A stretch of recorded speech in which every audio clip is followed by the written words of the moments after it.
በስመ አብ ወወልድ ወመንፈስ ቅዱስ አሐዱ አምላክ አሜን። እንደምን ዋላችሁ? እንደምን ሰነበታችሁ?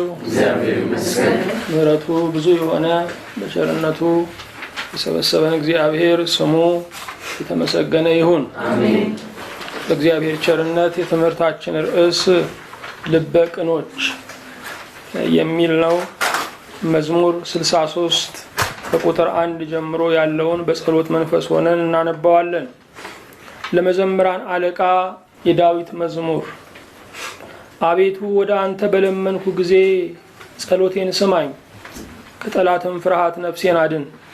ከክፎች ሸንጎ ከአመፀኞችም ብዛት ሰውረኝ።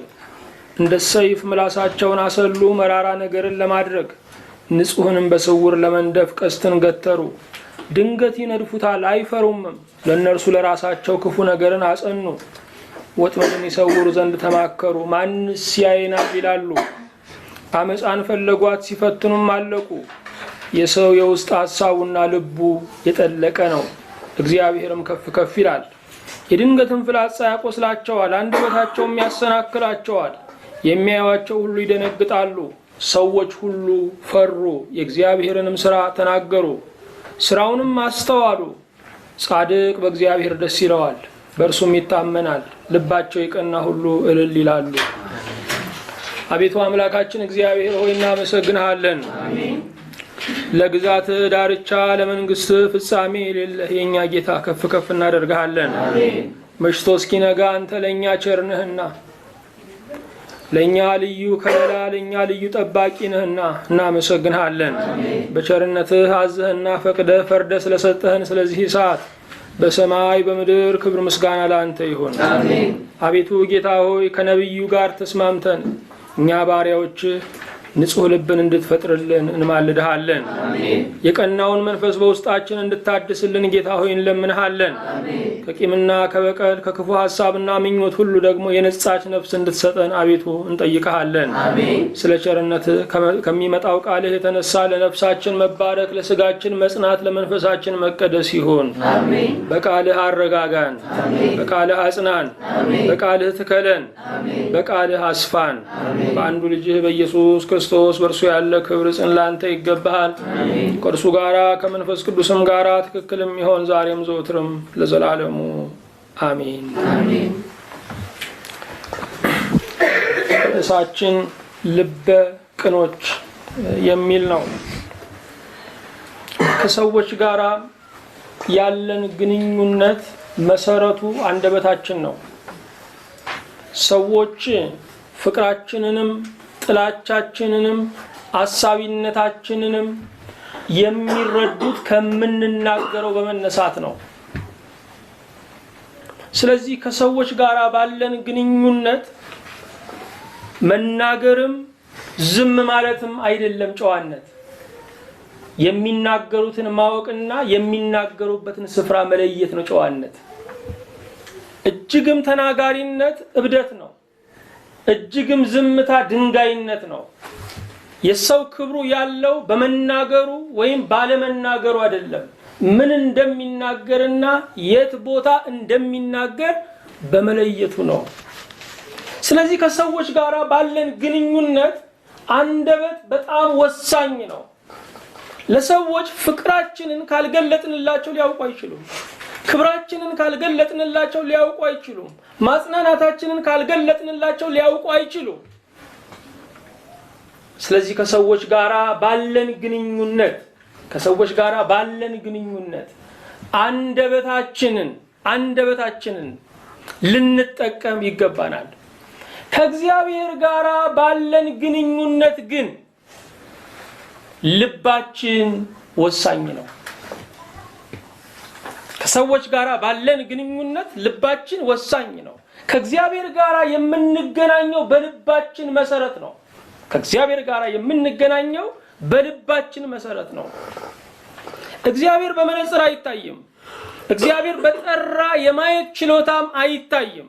እግዚአብሔር የሚታየው በንጹህ ልብ ነው። መስታወታችንን መወልወል ካልቻልን በቅጡ ማየት እንደማንችል፣ በቆሻሻ መስታወት የምናየው ንጹህ ነገር ሁሉ ቆሻሻ እንደሚሆን በንጹህ ልብ ካላየን ንጹህ ነገር ርኩስ ነው። ንጹህ ነገር ቆሻሻ ሆኖ ነው የሚታየን። የምናየውን የሚወስነው የምናይበት ነገር ነው። በቀይ መነጽር የሚያይ ሰው የሚያየው ነገር ሁሉ ቀይ ነው። በአረንጓዴ መነጽር የሚያይ ሰው የሚያየው ነገር ሁሉ አረንጓዴ ነው። ስለዚህም ከእግዚአብሔር ጋር ላለን ግንኙነት፣ ከሰዎች ጋር ላለን ግንኙነት የልባችን መስታወት መወልወሉ በጣም ወሳኝ ነው። በጣም ወሳኝ ነው። የሰማችሁኝ ያላችሁ? ከሰዎች ጋር ላለን ግንኙነት፣ ከእግዚአብሔር ጋር ላለን ግንኙነት የልባችንን መስታወት መወልወል እጅግ ወሳኝ ነው። ሁለት ባልና ሚስቶችን ላስታውሳችሁ። እነዚህ ባልና ሚስቶች ሁል ጊዜ መስታወታቸውን ይገልጡና ልብስ የምታጸዳ ጎረቤታቸውን ያያሉ። አሁን አጠብኩ ማለቷ ነው ይላሉ። አሁንም በሚቀጥለው ቀን የምታሰጣው ነው ያሉ። ይህች ሴትዮ መልፋቷ አልቀረም፣ ግን ከነቆሻሻው ነው የምታሰጣው ይላሉ። አንድ ቀን ግን አስተዋሉ። ለካ የሚያዩበት መስታወታቸው ቆሽሿል። መስታወታቸውን ሲወለውሉት የምታጥበው ንጹህ መሆኑን አጥርታ እንደምታጥብ ተገነዘቡ። በንጹህ ልባችን መመልከት ካልቻለን ቀና ሰዎችን ክፉ አድርገን ነው የምንመለከተው። በንጹህ ልባችን ማየት ካልቻለን አፍቃሪ ሰዎችን መጥፎ አድርገን ነው የምንመለከተው። በንጹህ ልባችን ማየት ካልቻለን እያንዳንዱ ቸርነት ያጠራጥረናል። እያንዳንዱ በጎነትን ሁለት ጊዜ አስበን ነው የምንቀበለው። ስለዚህ ልባችን ምን መሆን አለበት? ቀና መሆን አለበት። የልብ ቅንነት ከእግዚአብሔር ጋር ላለን ግንኙነት፣ ከሰዎች ጋር ላለን ግንኙነት ብቻ አይደለም፣ ደስተኛነትን ለመለማመድም እጅግ አስፈላጊ ነው። እጅግ አስፈላጊ ነው። ልብ አድርጉ። ሳቂታነትን ለመለማመድ አይደለም፣ ደስተኛነትን ለመለማመድ ቀና ልብ እጅግ አስፈላጊ ነው። ስለዚህ እግዚአብሔር እንደረዳን ዛሬ የምናየው ልበ ቅኖች በሚል ርዕስ ነው። የምናየው መዝሙር 63 ነው። ወገኖቼ ልበ ንጹሐን እግዚአብሔርን ያዩታል የተባለው እግዚአብሔር ሀገሩ ሩቅ ነው። እግዚአብሔር በምርምር ብዛት አይደረስበትም።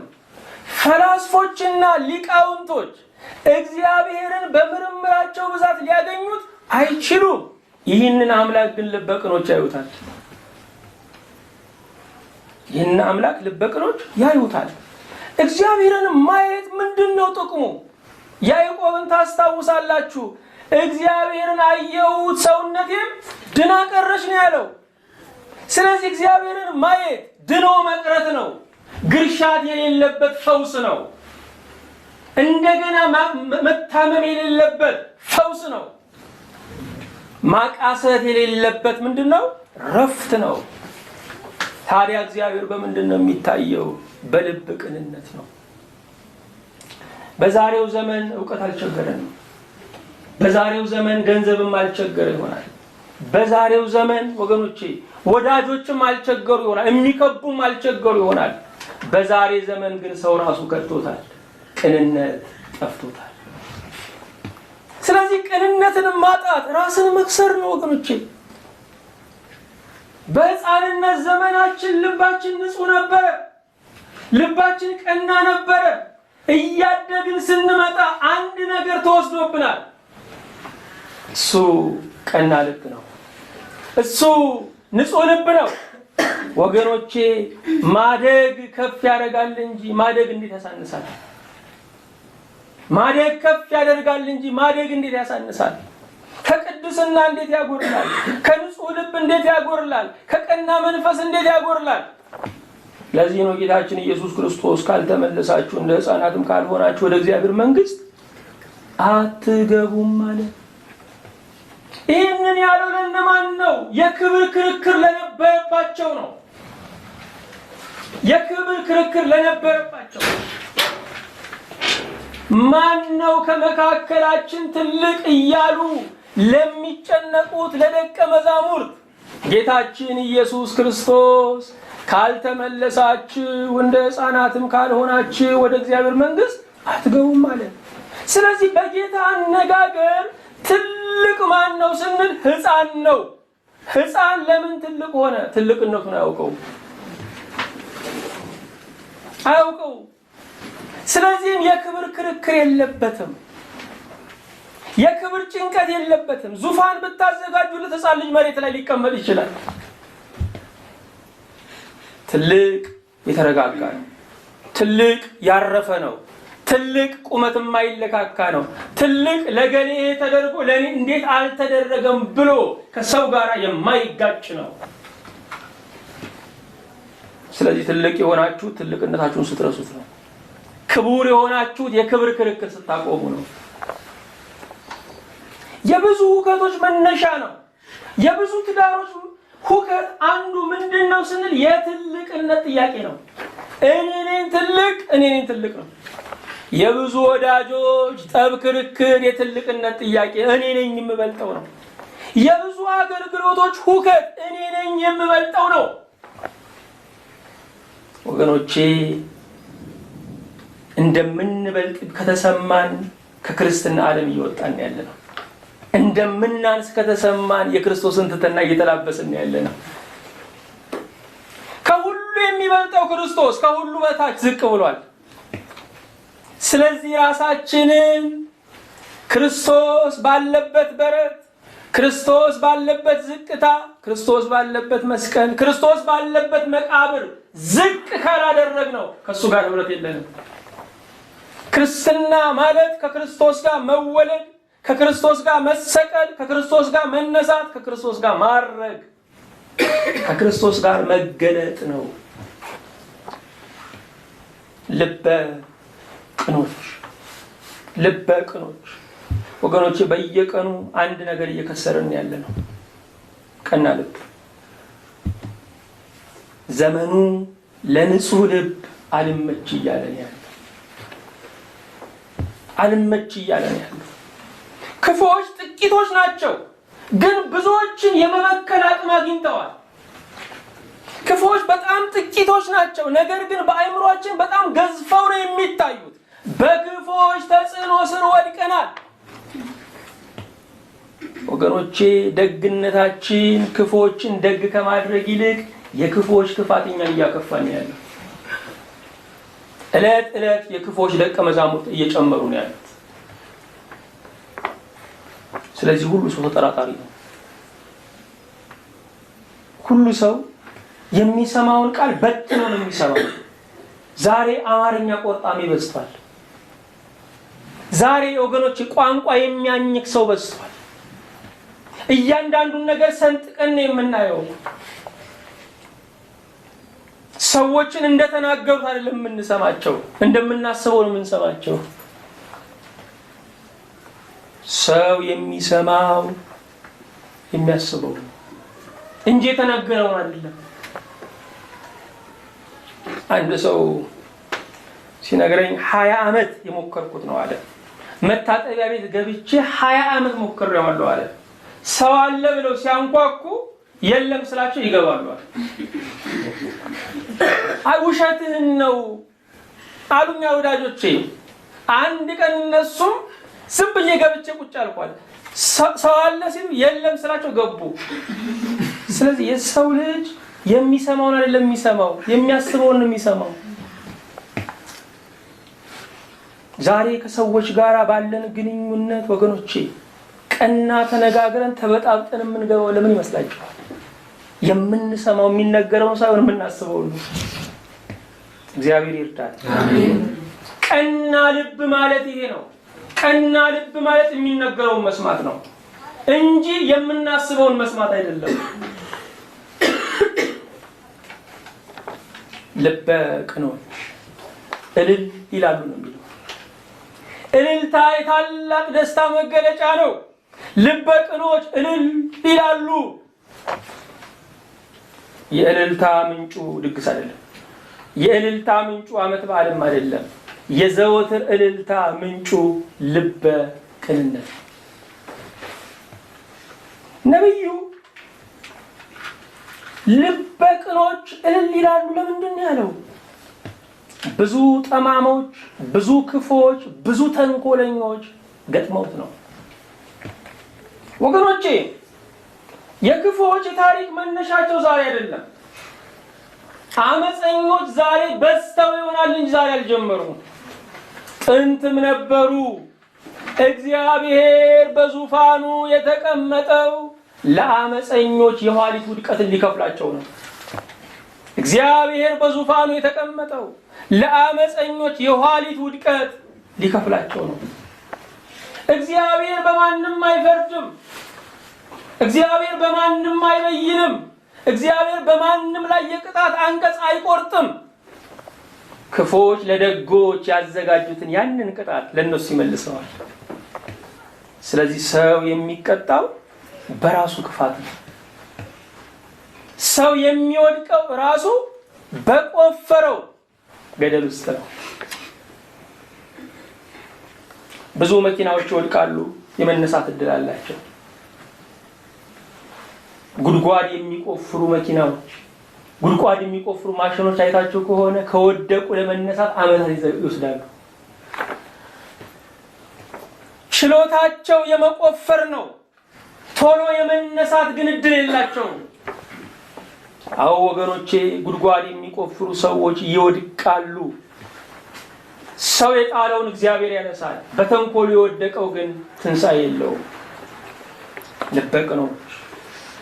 ነብዩ ዝማሬውን ሲጀምር እንደዚህ ነው የሚለው፣ አቤቱ ወደ አንተ በለመንኩ ጊዜ ጸሎቴን ስማኝ።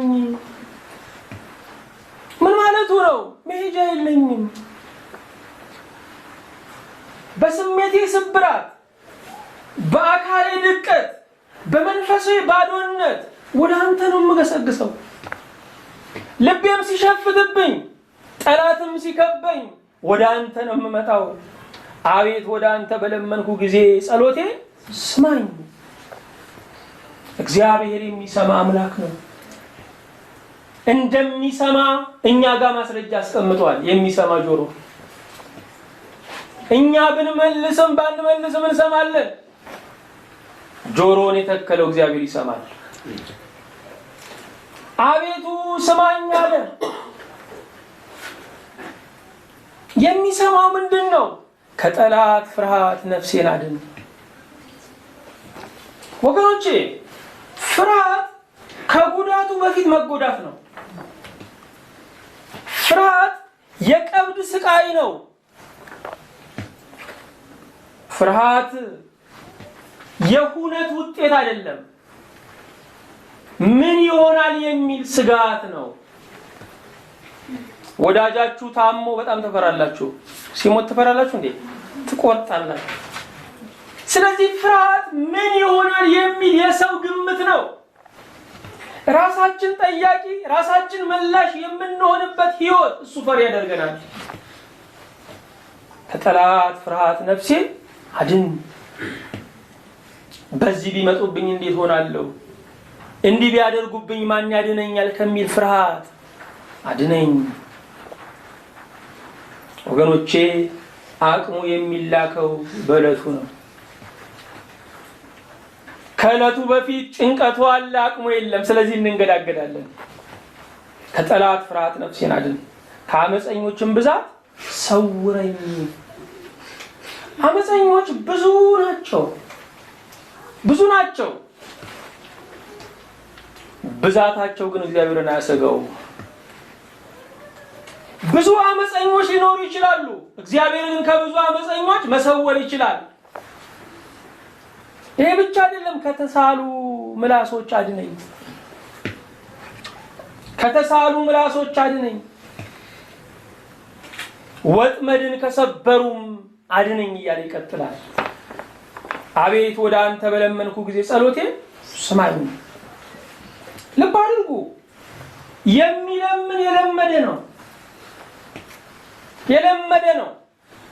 በራችሁ ላይ ቆሞ የሚለምን አንድ ለማኝ የለመደ ነው። ደህና ጎርሷል። ከዚህ በፊት ነቢዩ እግዚአብሔርን የሚለምነው ስለለመደ ነው። እግዚአብሔር ቋጠሮን ሲፈታለት፣ እግዚአብሔር ጉድለትን ሲሞላለት፣ እግዚአብሔር ስብራትን ሲጠግንለት ስላየ ነው። የተመለሱ ጸሎቶቻችሁ የነገ የእምነታችሁ መሰረቶች ናቸው። ስለዚህ ወገኖች የጸሎቶቻችሁን መልሶች እንዳትዘነጓቸው። የጸሎቶቻችሁን መልሶች በማስታወሻ ላይ አኑሯቸው። ከጠላትም ፍርሃት ነፍሴን አድን። መጽሐፍ ቅዱስ እንደሚነግረን በአንደኛ ጴጥሮስ ምዕራፍ 5 ቁጥር 8 ላይ እንደምናነበው ጠላት በሚያገሳ አንበሳ ተመስሏል። ሰይጣን አንበሳ ነው አይደለም። እንደሚያገሳ አንበሳ ዙሪያችሁን ይዞራል የሚለው የሚያገሳ አንበሳ ዓላማው ምንድነው ስንል በድምፁ ማሸበር ነው። ድምፁን ሲሰሙ እርደው ይጠብቁታል። ድምፁን ሲሰሙ ሞተው ይጠብቁታል። ስለዚህ ይሰብራቸዋል። በድምፁ የመሮጥ ጉልበታቸው ይሰበራል። በድምፁ የመሸሽ አቅማቸው ይመታል። ጠላት ይፎክራል። ለምን? የሚያገሳ አንበሳ ተብሏል። ጠላት ይፎክራል፣ እግዚአብሔር ግን ያድናል። እግዚአብሔር ይመስገን። አዎ ሳይፎክር የሚያድን አምላክ አለ። ሰዎች ፎክረው የሚዋጉት፣ ፎክረው የሚመክቱት፣ ፎክረው የሚያጠቁት መፈክራቸው ኃይል እንዲጨምርላቸው ነው። እግዚአብሔር ግን ኃይል አይጨመርለትም። ኃይሉ ፍጹም ነው። ሳይፎክር የሚጥል ጌታ ነው። አዎ ወገኖቼ ጠላት ሽብር ይነዛል። ሳንታመም የመታመም ሽብር፣ ሳናጣ የማጣት ሽብር፣ ሳንከዳ የመከዳት ሽብር፣ ሳንጠላ ሁሉ እንደጠላን የሚሰማን ሽብር። ከጠላት ፍርሃት ነፍሴን አድን።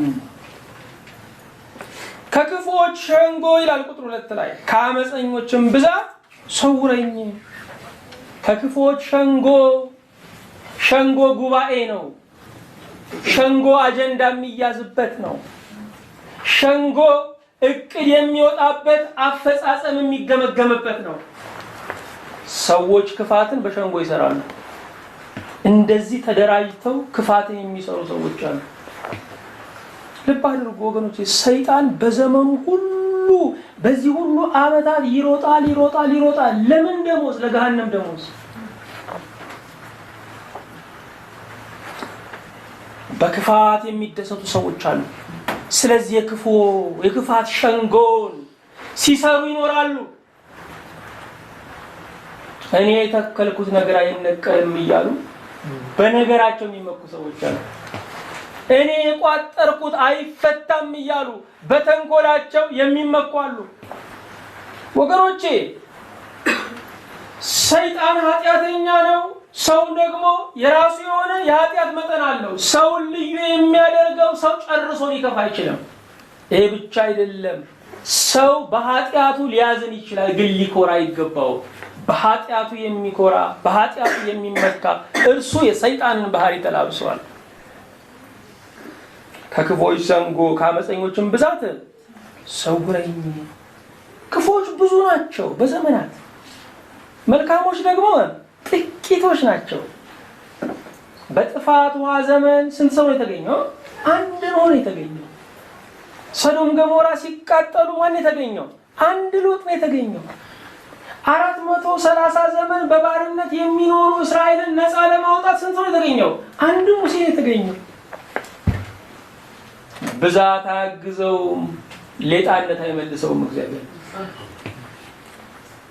በአንዱ የሺህ ዓመት ታሪክ እግዚአብሔር ይሰራል። በአንዱ እግዚአብሔር ሺህ ያሳድዳል። እግዚአብሔር በአንዱ ይሰራል። ብቻዬን ነኝ አትበሉ። እግዚአብሔር በኮሚቴ ሰርቶ አያውቅም። እግዚአብሔር የሚሰራው በቆረጡ ግለሰቦች ነው። እግዚአብሔር ብቻ እንዳይመስላችሁ ወገኖቼ፣ ሰይጣን እንኳን ዓለምን ያመሰው በአንድ ቢላድን ነው። አንድ የቆረጠ ዓለምን ያስጨንቃል። አንድ የቆረጠ ለፍጥረት መዳን ምክንያት ይሆናል።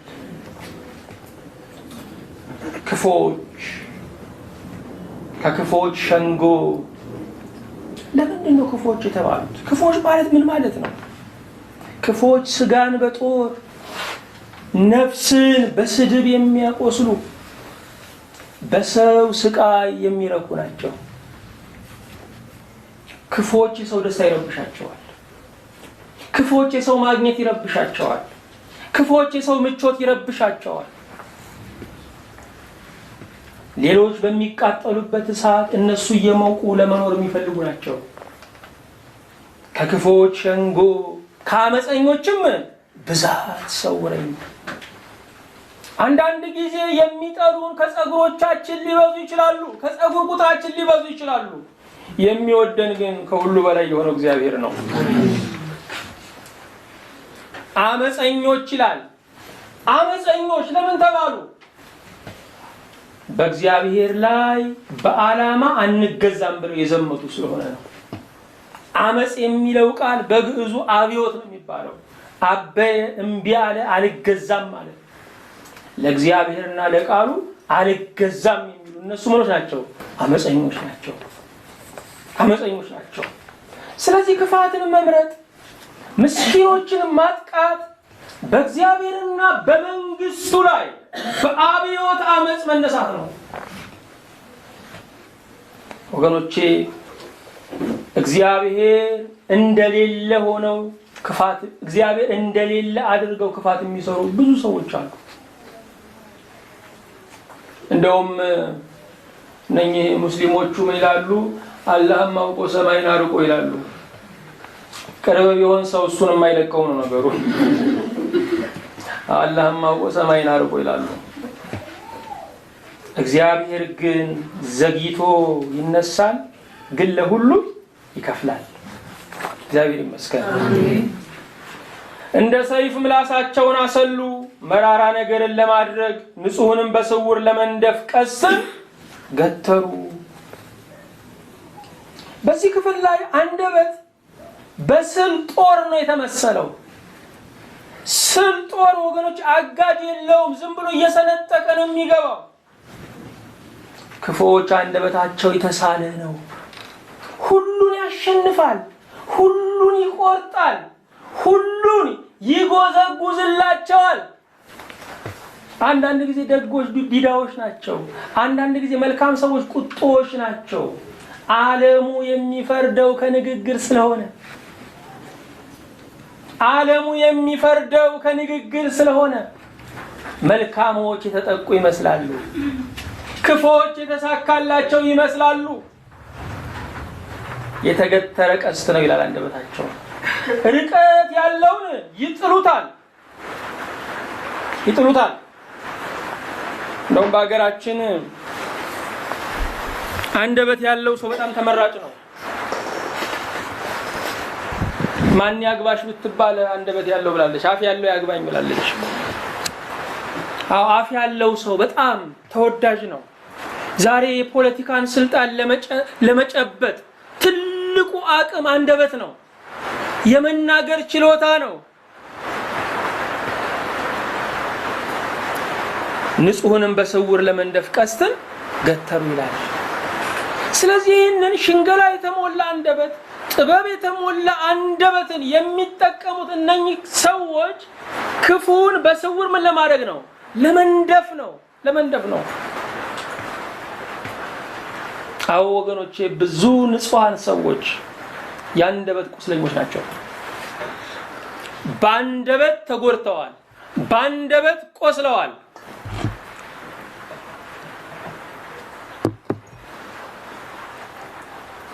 ድንገት ይነድፉታል አይፈሩም ይላል። ያንን ንጹህ ሰው እግዚአብሔርን ተስፋ አድርጎ የሚኖረውን ሰው ቅንነትን ገንዘብ አድርጎ የሚኖረውን ሰው ድንገት ይነድፉታል። ምክንያቱም እነሱ ተዘጋጅተው ነው የሚኖሩት፣ እርሱ ግን ሳይዘጋጅ ነው የሚኖረው። ታዲያ አፍ ያላቸው አንደበታቸው የተቀመመ መሳዮች ሁልጊዜ እንዳሸነፉ ይኖራሉ። የአንደበት ካባ ያላቸው የንግግር ቀጸላ የደረቡ ሰዎች ላያቸው ከላይ ንግግራቸው ጣፋጭ የሚመስል መንፈሳዊ የሚመስል ቅንነት ያለው የሚመስል ውስጡ ግን መርዝ የሞላበት ንግግር፣ ውስጡ ግን ንጹህ የሚያጠፋ ንግግር ሁልጊዜ የሚጸና ይመስላችኋል? እግዚአብሔር ይነሳ፣ ጠላቶቹ ይበተኑ። ጠላት የሚጸናው እግዚአብሔር እስኪነሳ ነው። እግዚአብሔር ሲነሳ ጠላት ይበተናል። እግዚአብሔር ይመስገን። ለእነርሱ ለራሳቸው ክፉ ነገርን አጸኑ ይላል ቁጥር 5 ላይ። ወጥመድን ይሰውሩ ዘንድ ተማከሩ፣ ማንስ ያየናል ይላሉ። ልብ አድርጉ። ክፎች በእግዚአብሔር ፊት ጻድቅ ለመሆን አይፈልጉም እንጂ በሰው ፊት ጻድቅ ለመምሰል ይጥራሉ። ማንስ ያየናል ነው የሚሉት። ለነሱ ኃጢአት የሚሆነው ሰው ሲያያቸው ነው። ሰው ካላያቸው ጻድቃን ናቸው። ሰው ካላያቸው ጭንቀት የለባቸው። ማንስ ያየናል? ወገኖቼ ከክፋት ጋር የምንፋታው እግዚአብሔር እንደሚያየን ሆነን ስንኖር። ክፎች በሰው ፊት ጻድቅ መምሰል ይፈልጋሉ። እንደውም የክፎች አይነተኛ ጠባያቸው ጻድቅ መምሰልን ነው፣ መሆንን አይፈልጉም። የላይ ቅድስና፣ የላይ ንጽህና፣ የአንደበት ቅልጥፍና፣ የአንደበት መንፈሳዊነት አላቸው። ውስጣቸው ግን አመፀኛ ነው። እግዚአብሔር የሚፈርደው ከምንናገረው ተነስቶ ሳይሆን ከምናስበው ተነስቶ ነው። ለእነርሱ ለራሳቸው ክፉ ነገርን አጸኑ። ክፉ ነገር ለማን ነው? ለራስ ነው። ለራስ ብቻ እንዳይመስላችሁ፣ ለዘር ነው፣ ለትውልድ ነው። ይልቁንም በዚህ ዓለም ላይ ክፋትን በሚመለከት እጅግ ሰዎች ሊፈሩ ከሚገባቸው ሰዎች የመጀመሪያዎቹ የወለዱ ሰዎች ናቸው።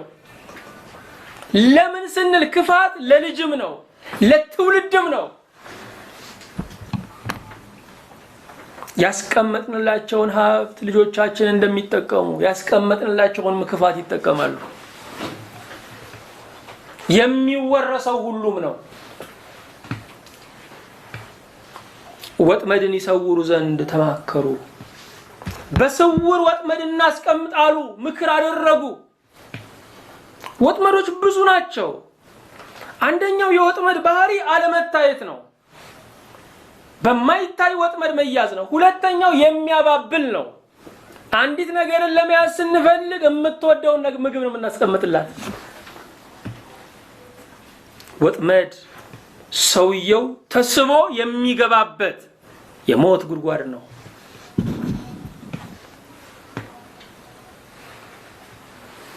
አዎ ወጥመድ የገባበት ጥፋተኛ ይመስላል፣ ግን በእግዚአብሔር መንግስት ያስቀመጡት ጥፋተኞች ናቸው። ክፉዎች ሁሉ ጊዜ ለመልካሞች ወጥመድን ያስቀምጣሉ። መልካሞች የሚወድቁበትን፣ ከእግዚአብሔር ክብር የሚወድቁበትን፣ ከመንፈሳዊነት የሚራቆቱበትን ወጥመድ ያስቀምጣሉ። እግዚአብሔር ግን ወጥመድን ይሰብራል። እግዚአብሔር ይመስገን። ስንቶች በወጥመድ ገቡ ወገኖቼ። ዛሬ በእስር ቤት የምናያቸው ሁሉ የበደለ ይመስላችኋል?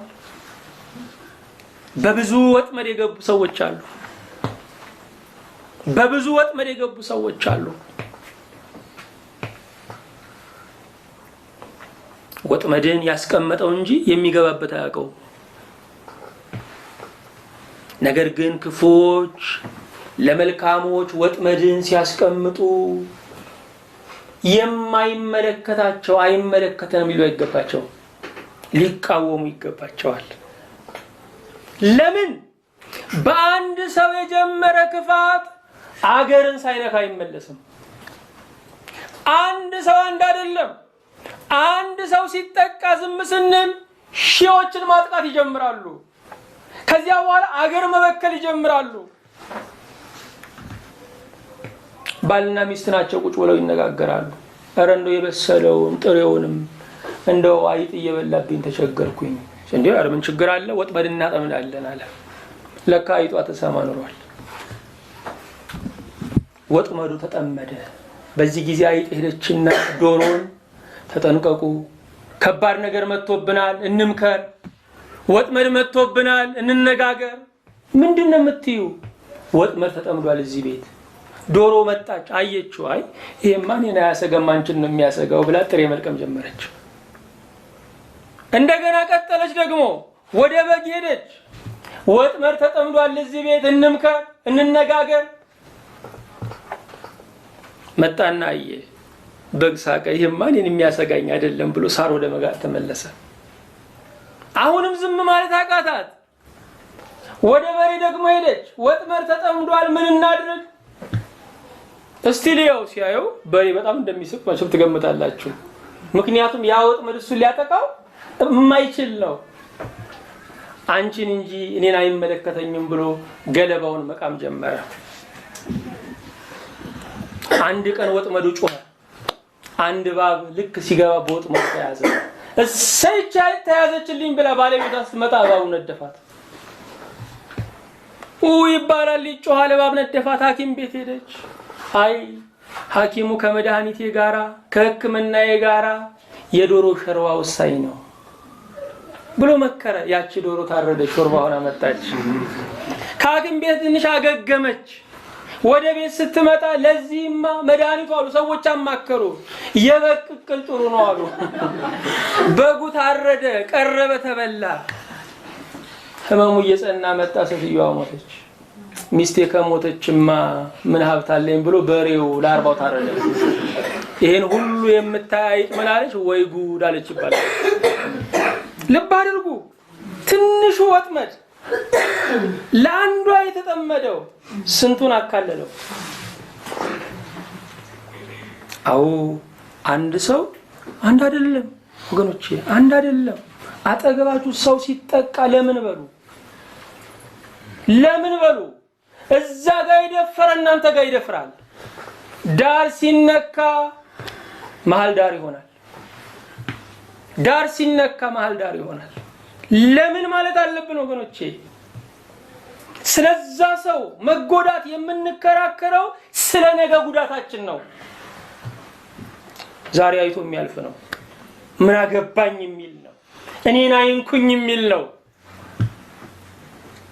ወገኖቼ በዛ በንጹህ የደፈረ እኔ ጋማ እንዴት አይደፍርም ብለን ማሰብ አለብን። በትልቁ የጀመረ እኔ ጋማ እንዴት ሳይደርስ ይቀራል ብለን መጠራጠር አለብን፣ ማስቆም አለብን። ወጥመድን ይሰውሩ ዘንድ ምን አሉ? ተማከሩ። አመፃን ፈለጓት፣ ሲፈትኑ አለቁ። እነኚህ ሰዎች ተሳስተው የሚበድሉ አይደሉም። የበደል ያለ ብለው በደልን ፈልገው የሚበድሉ ሰዎች ናቸው። ነብዩ ቀጥሎ የሚናገረው የሚደንቀን የሰው የውስጥ ሐሳቡና ልቡ የጠለቀ ነው፣ እግዚአብሔርም ከፍ ከፍ ይላል። የሚደንቅ ነው ወገኖቼ። የሰው አስተሳሰብ በጣም ምንድነው? ጥልቅ ነው፣ ጥልቅ ነው። የእግዚአብሔር ቃል ነው የሚነግረን።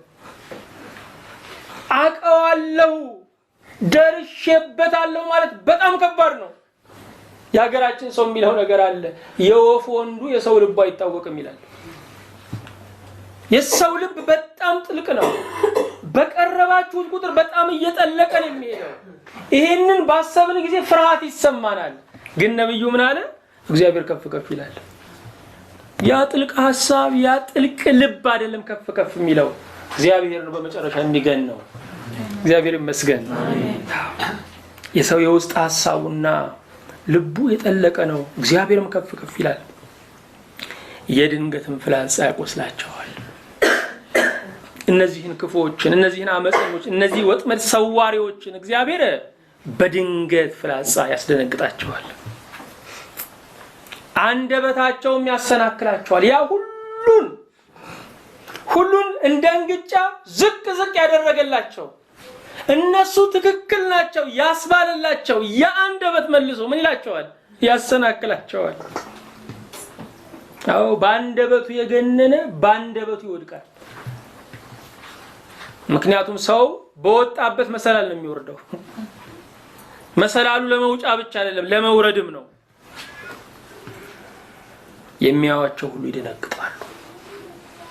በእነሱ የቀኑ በክፋታቸው የቀኑ በጣም ብልሆች ናቸው፣ አካሄድ ያውቃሉ ያሏቸው ሁሉ ይደነግጣሉ። ወገኖቼ እግዚአብሔር ለፍርድ ሲነሳ ጸንታ የምትቆም ጽድቅ ብቻ ናት። ያኮራ ኃጢአት ሁሉ ይሸማቀቃል። ሰዎች ሁሉ ፈሩ፣ የእግዚአብሔርንም ስራ ተናገሩ፣ ስራውንም አስተዋሉ።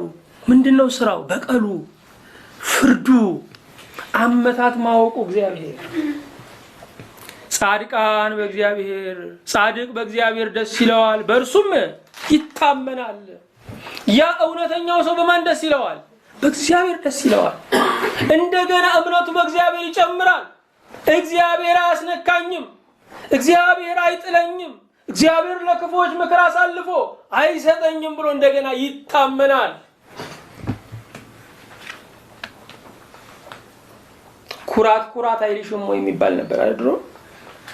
የመድኃኔዓለም አይደለሽም ወይ ነው ነገሩ። ወደኋላ ለወጥ ብሎ ነው። ኩራት ኩራት አይልሽም ወገኖቼ፣ የእሱ ነን። ኩራት ኩራት ካለን በሱ ነው መኩራት፣ በሱ ነው መመካት፣ በሱ ነው መታመን።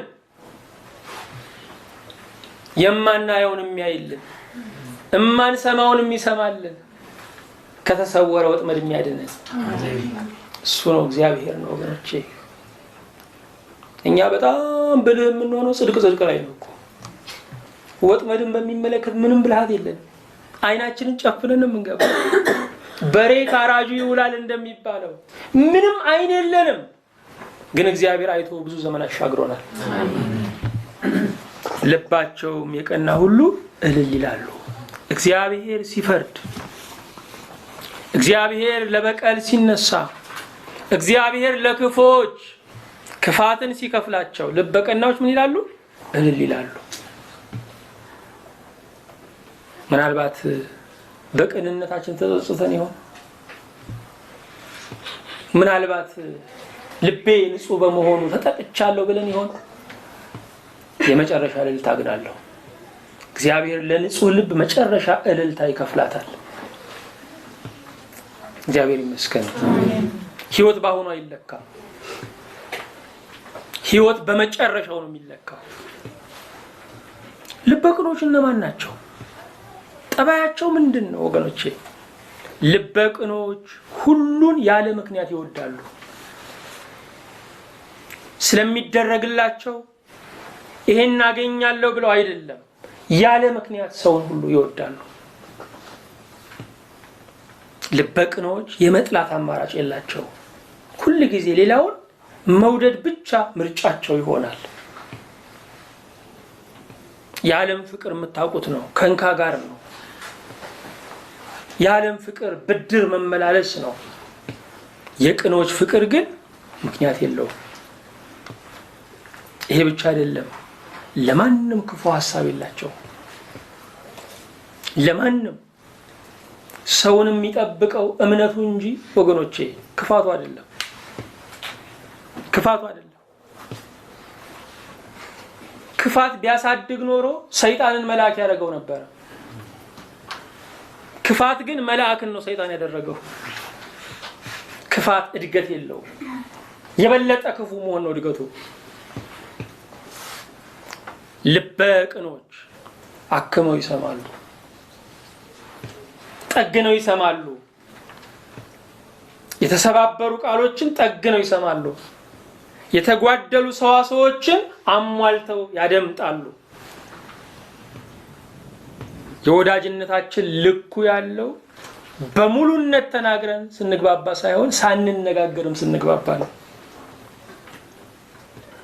ዛሬ እንኳን ሳንነጋገር ተነጋግረን መግባባት እያቃተን ቅኖቼ ለምን ይመስላችኋል? ቅንነትን በአዋጅ ስላስወጣ ነው። ይሄ ብቻ አይደለም፣ ራእይ አላቸው። ልበቅኖች ማለት ዝም ብሎ የሚንቀዋለሉ አይደሉም። ዝም ብለው የሚንቀው ራእይ አላቸው፣ መድረሻ አላቸው። እግዚአብሔር የሚሰጠው የመጨረሻውን ዋጋ ማየት ይችላሉ።